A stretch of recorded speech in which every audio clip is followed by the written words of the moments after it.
等可知，劫取贡品，那是死罪。狗官，你要杀就杀，何须多言？放肆！你们可知，在座的是当朝三皇子。三王爷，王爷恕罪啊！王爷恕罪啊！小的有眼无珠，冒犯了王爷，还望王爷海涵啊！可是王爷，我等可是良民呐，早就听说王爷您要来，现在看来，真的是老天有眼呐！王爷，草民有冤情啊！有何冤情啊？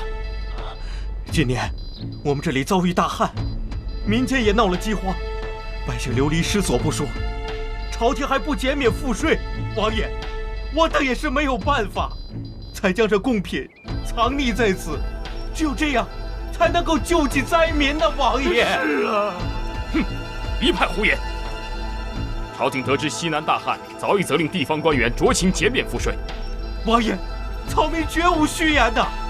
那些乡绅大户们与知府合谋征收的赋税，不但不减，反而比往年更加呀！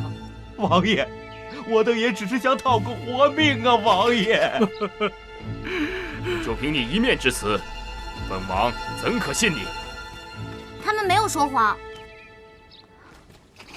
过来，我去附近的村子看了，发现都是这样，村民们都可以为他们作证。王爷，他们确实没有说谎啊！要是没有他们，村子里还不知道要饿死多少人呢。乖。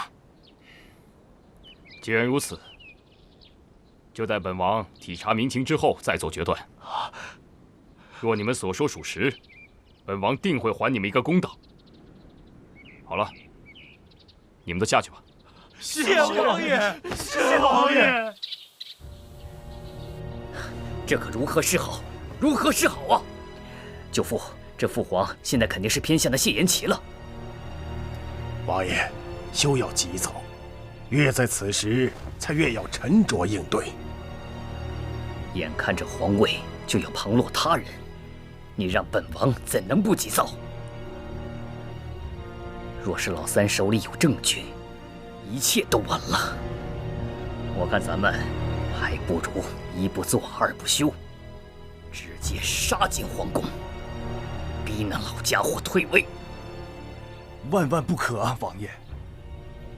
此刻我等尚未掌握朝廷全局，此刻行事必定玉石俱焚呐！还请王爷三思啊！废物！你们就知道说什么这个不行，那个不行，倒是给本王做出点事情啊！王爷，休要急躁。既然他谢延琪在奏折中那么说，就证明他也不想把事情闹大，而我们还需要慢慢的打通京城各处的关系，按兵不动才是上计啊。那就仰仗舅舅了。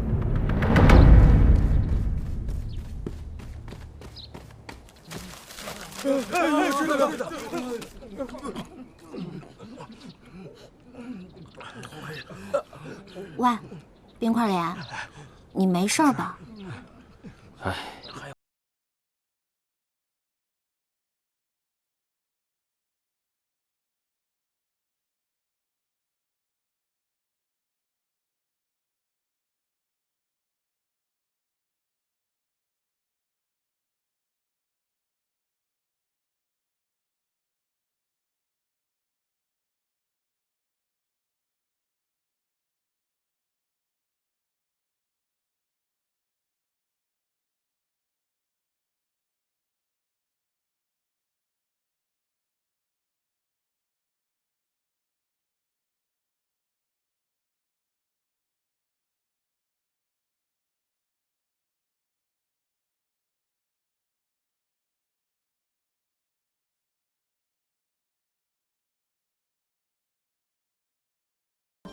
于是百姓迫于无奈，就只能与蛇赌命。就这样，日子过了一年又一年，百姓靠着不断捕蛇，才将就着把日子给过下去。如果停止捕蛇，而选择苛捐杂税的话，说不定头一年日子就过不下去了。唉，真是可怜啊！冰快来！我的故事讲到这儿，你听明白了吗？总结一句话，就是苛政猛于虎也。苛政猛于虎也。说得好啊，青柔，你真是本王的一面明镜。我要感谢上苍，将你赐予了我。好了，别煽情了，你赶紧想想这事儿怎么办吧。本王已有主意。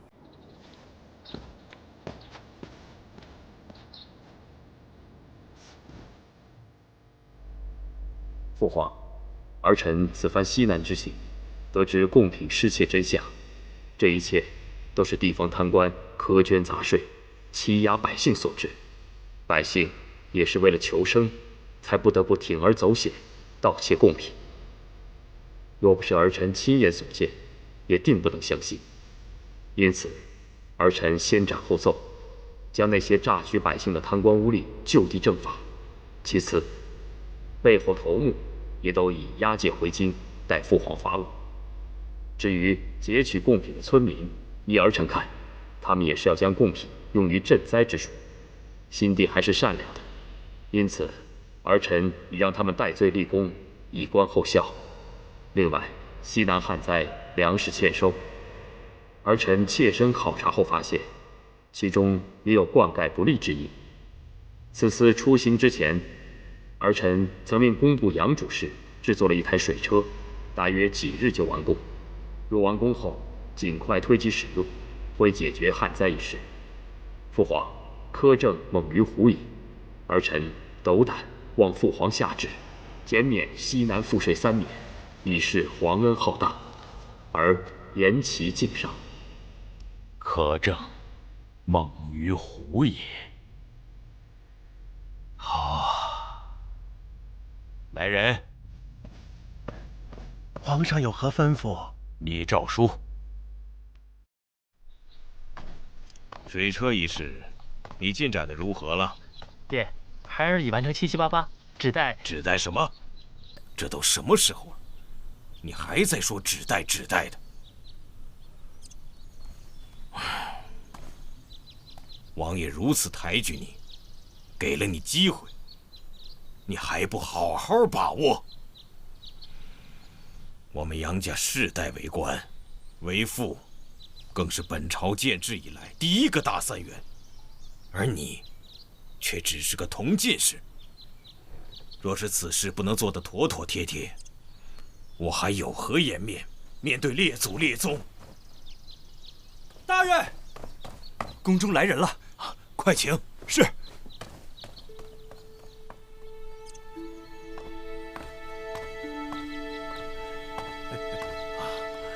杨大人，邱公公，皇上口谕，请杨大人进宫议事。公公可知皇上找我何事？杨大人，您误会了，皇上找的是这位杨大人。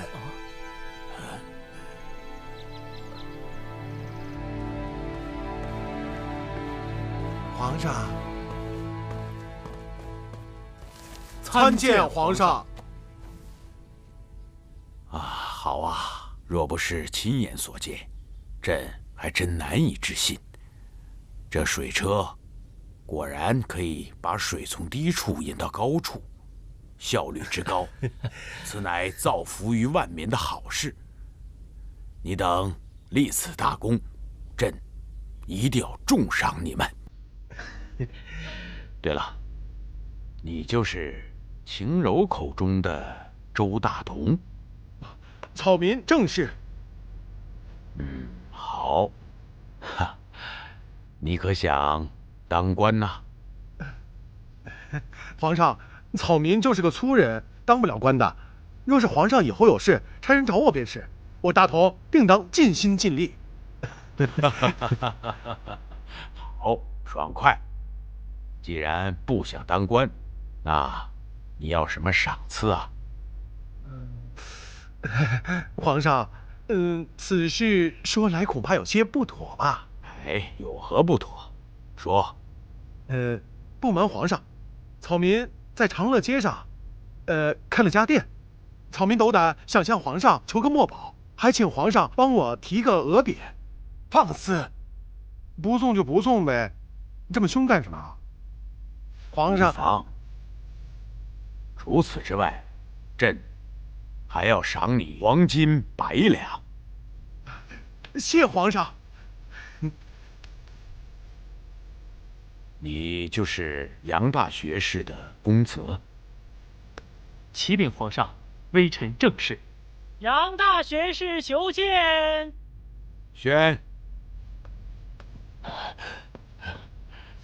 皇上，微臣不知皇上召犬子进宫所为何事，若是他作奸犯科，还请皇上责罚微臣。杨大学士啊，你也不问问清楚，这哪是什么作奸犯科之事？分明是你养了个好儿子，他们俩做了一台水车，帮朕解决了西南大旱，造福于万民。朕赏还来不及呢，啊，怎么到你嘴里就成了作奸犯科了？啊，来，赏！臣替犬子谢皇上，谢皇上。您好，参见王爷。你来了，你是让我跟你一块迎接三哥的吧？正是因为此事而来。实不相瞒，我已经准备好了酒菜，只待迎接他们回来了。我也多日不见我那调皮的妹子，甚是想念。那还等什么？咱们走吧。好，走。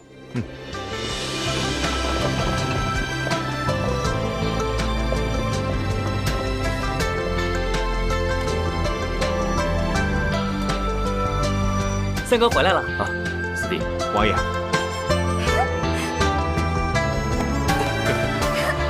小四，大哥，多日不见，丰腴了不少。你说什么呢？我哪里胖了？王爷，这一路你们辛苦了。啊，不辛苦，总算是不负父皇所托，有所成效。我们可担心死你们了。哎，我有点饿了。好，走吧。那我们先回府吧。走。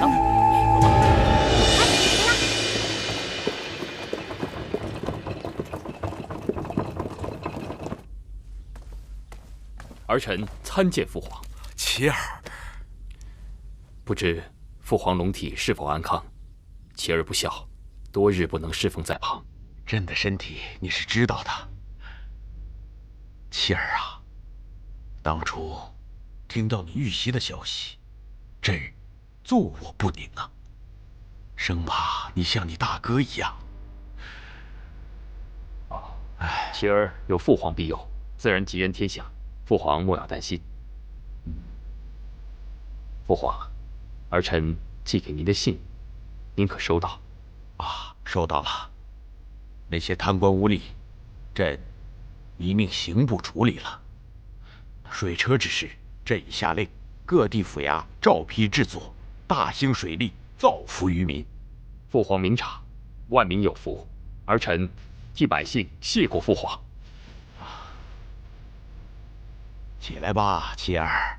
谢父皇。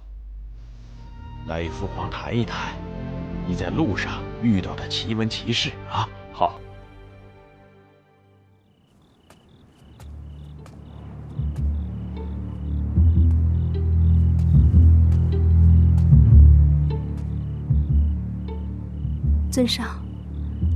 尊上可是在思念某人了吧？这不是你该问的问题。对了，这件事就辛苦你了，想必谢延琪也不会再怀疑你了。以后你在王府办事也就更加方便。对了，你的伤好些了吗？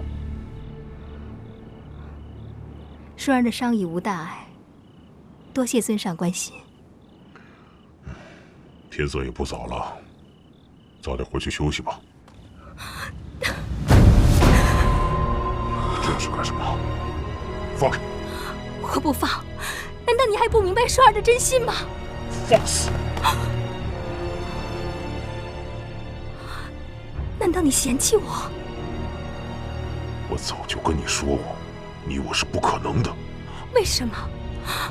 我不甘心。自从我第一次见到你，我的心里就有你。为了你的大计，我甘愿投身于他人的怀抱，我可以连自己的性命都不顾。我为你做了那么多，为什么你都看不到呢？你别忘了自己是什么身份。我什么身份？我是孔双双，是万人瞩目的大明星。现在却到了如此阿杂之地，还这样低三下四的求你，你还要我怎么样？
你知道？我当然知道。哎，我可告诉你，这事儿可是一好事儿，对你、对我都是好事儿。什么事儿？我之前听说尹晴柔逃跑过几次，不过后来她倒安心住在王府，并且要一心嫁给了三王。这我都知道。重点呢？重点是我在他们乐天斋安插了一个卧底。这个卧底曾经告诉我，有次他们谈话说到了穿越的关键。我后来一想，这穿越的关键，尹晴柔他们肯定知道，而且肯定与三王府和三王爷有关。原来是这样，所以你千万不要阻拦他们。等我们都回去了，再收拾他也不急。双双，我这知道的也都告诉你了，咱俩是不是应该认真点儿？哎呀，我有事让你帮忙，只要你答应我，我自然依你。好，大明星都说话了，甭说是1件，就是10件，老子也应了你。行，那你等我通知吧。好。哎呀，干嘛呀？又怎么了？去找间客栈嘛。哎呀，走，快点儿！大人，双儿姑娘有要事求见。让她改日再来，本王有要事。且慢，既然已经收她做了义女，现在她可是我们埋在谢延琪身边的一枚棋子，她可是我们翻盘的关键。也许他此次前来真的有要事禀报。让他进来吧。是。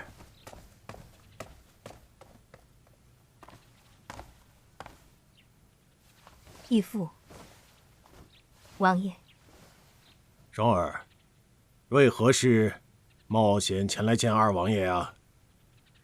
义父放心，双儿并没有被跟踪，无人知道双儿到此。双儿，今日是不是有要事啊？双儿此次来，是给二王爷带来一条妙计，可以置谢延琪于死地。何种妙计？说来听听。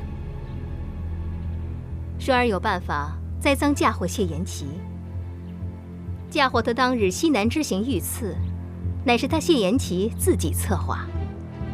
虽然当日刺杀谢延琪的刺客全部都已身亡，双儿可以让孟姜假扮唯一逃出来的人，当面指证谢延琪。只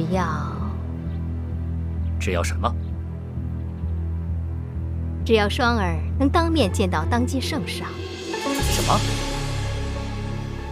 你要面圣？是。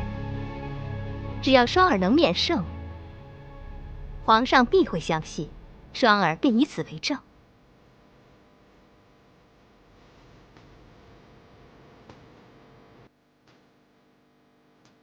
不可。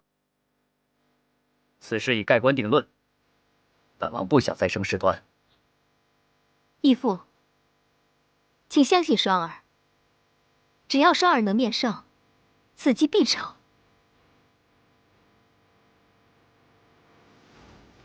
王爷，双儿此计甚妙啊！本王知道此计甚妙，可是王爷是信不过双儿。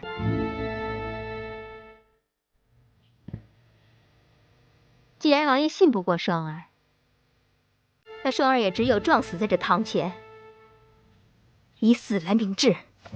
且慢，王爷，双儿他一片赤诚，你可要早做决断呐！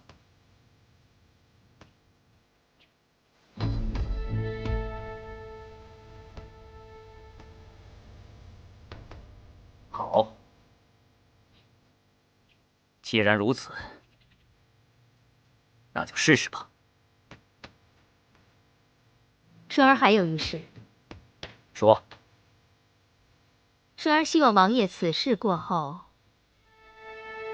能够杀了孟姜。此事不用你说，本王自然不会留他活口。如此，双儿就在此先谢过王爷了。